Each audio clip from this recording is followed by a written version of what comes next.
A Missa Tridentina. A Missa Tridentina consiste na celebração da Santa Missa segundo o rito promulgado pelo Papa São Pio V no ano 1570 por meio da bula Quo Primum Tempore. A Missa de São Pio V tem suas origens nas mais antigas tradições apostólicas, e alimentou a alma dos santos mais importantes da história da Igreja durante vários séculos. Este rito provém visivelmente do coração de nossa Santa Madre Igreja e é o fruto de uma longa tradição. Expressa santamente a doutrina católica do santo sacrifício da missa e foi canonizado por São Pio V definitivamente. Ele o estabeleceu como a maneira oficial de rezar a Santa Missa, válida para todos os padres de rito romano de todos os tempos. Elementos da Missa Tridentina. A missa católica tradicional chamada Missa de Sempre, Missa Tridentina ou Missa de São Pio V, é composta por duas partes, a saber, a parte essencial, que são os elementos instituídos por Nosso Senhor Jesus Cristo, e as orações, palavras e cerimônias que a acompanham. Os elementos essenciais da Santa Missa, que foram instituídos pelo próprio Jesus, na última ceia são: a matéria, pão e vinho; a forma, ou seja, as palavras, este é o meu corpo, e, este é o cálice do meu sangue.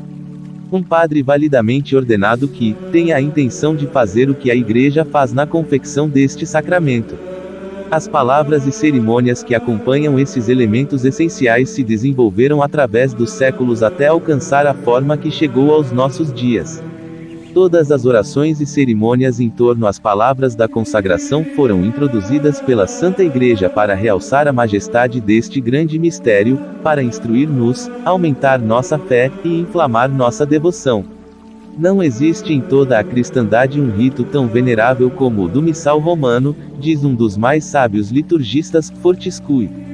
Daria até a última gota de meu sangue pela menor prática da Igreja.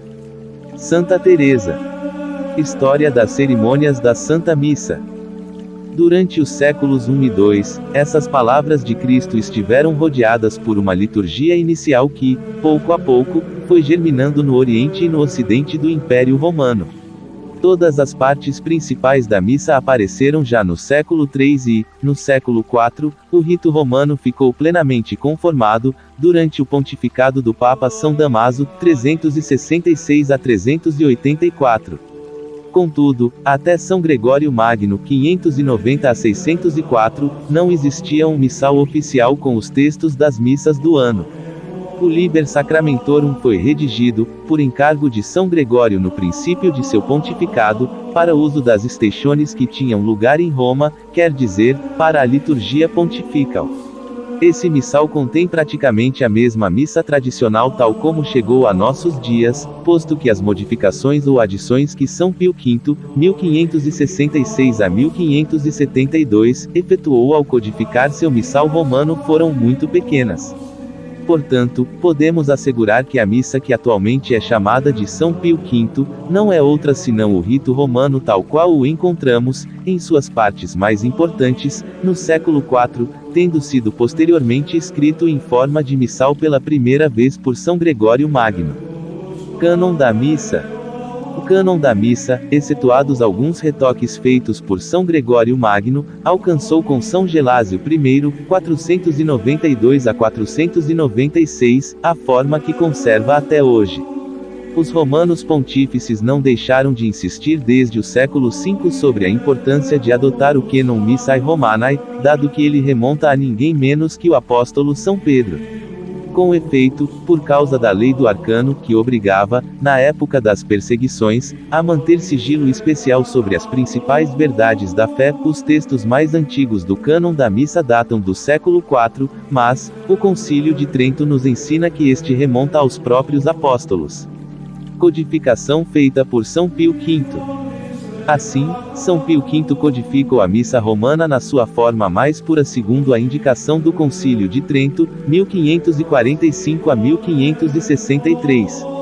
O sacrifício cumpra-se segundo o mesmo rito para todos e por todos, de forma que a Igreja de Deus não tenha mais do que uma mesma língua, que os missais sejam restaurados segundo o uso e costumes antigos da missa romana. O missal assim restaurado foi promulgado de forma particularmente solene no dia 19 de julho de 1570 pela bula Quo Primum Tempore. A bula precisa bastante claramente que não estabelece um novo rito, mas um missal revisado e corrigido. Porque o latim. O uso do latim é um belo e manifesto sinal de unidade, além de ser um antídoto efetivo contra qualquer corrupção da verdade doutrinal. Papa Pio XII, Encíclica Mediator Dei. O objetivo de São Pio V ao mandar codificar a missa, no século XVI, foi o de proteger a unidade da Igreja, assegurada pela unidade no culto católico. Para evitar a disparidade de rito, contribuiu muito à uniformidade no idioma, preservando a Igreja não somente contra o cisma mas também contra a possível introdução de erros doutrinais. Sinal de unidade e universalidade. A missa em latim não é uma maneira seletiva ou nova de celebrar, nem é elitista ou exclusivista, muito pelo contrário, é um modo católico universal, em grego, apto para ser escutado por qualquer pessoa batizada do mundo sem importar sua nacionalidade. Durante séculos, um católico podia assistir à missa em qualquer lugar do mundo e sempre encontrava a mesma forma universal de rezar, e assim, de cumprir com o preceito dominical.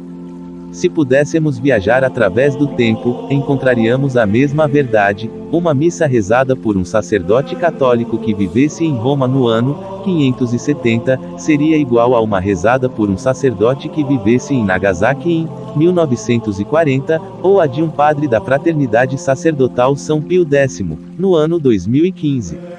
Este fato reflete claramente duas das quatro notas da Igreja Católica: sua unidade e sua catolicidade, universalidade, em relação ao tempo e ao espaço. Antídoto contra os erros doutrinais. A história nos demonstra que os vocábulos dos idiomas mudam de significado com o tempo e que surgem modismos provenientes do linguajar popular. Mas o latim, sendo uma língua morta, não se modifica através dos tempos e lugares, de modo que seu uso auxilia na perpetuidade e universalidade dos ritos católicos, presentes em todas as nações do mundo e sob uma enorme diversidade de idiomas, costumes e tempos. Essa característica também ajuda a proteger a fé contra os erros doutrinais. Com efeito, o Papa Pio XII declarou expressamente que a Sagrada Liturgia está intimamente vinculada às verdades da fé católica e que, portanto, deve conformar-se a ela e expressar essas verdades. De tal forma que, assim como não podemos, sob o pretexto de acomodar a liturgia às exigências dos tempos modernos, comprometer nenhuma verdade de fé, é necessário também conservar inalterável a liturgia para que ela continue salvaguardando essa integridade da fé. Encíclica Mediator Dei. Até os protestantes reconheceram a conexão entre os ensinamentos da Igreja e a missa, a tal ponto que Lutero acreditou que, eliminando a missa, poderia derrocar o papado. Os primeiros idiomas usados na missa. A missa era rezada originalmente em arameu, que era a língua falada por Cristo e pelos apóstolos. As expressões Amém, Aleluia, Hosana e Sabaoth são palavras arameias que ainda existem na Santa Missa. Quando a Igreja se estendeu por todo o mundo pagão no século I, adotou o grego em sua liturgia, porque este era o idioma internacional do Império Romano, como o inglês o é hoje. O uso do grego continuou até o século II e parte do século III. O Kyrie eleison e o símbolo litúrgico, IHS, derivado da palavra Jesus em grego, são uma prova do uso deste idioma na liturgia. Contudo, ao redor do ano 250, a missa já era rezada geralmente em latim na parte ocidental do Império Romano, incluindo as cidades do norte da África. Com a fragmentação do Império e as invasões bárbaras, o latim deixou de ser uma língua falada entre os séculos VII e IX, porém, a missa continuou sendo rezada em latim, porque grande parte da liturgia havia sido criada nesse idioma. Os papas e os outros santos padres não viram nenhuma necessidade de adotar as novas línguas vernáculas que estavam surgindo ao redor do mundo conhecido.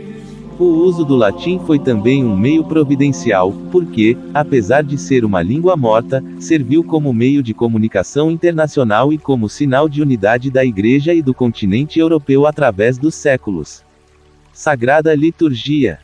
A liturgia é o exercício do sacerdócio de Jesus Cristo pela Igreja.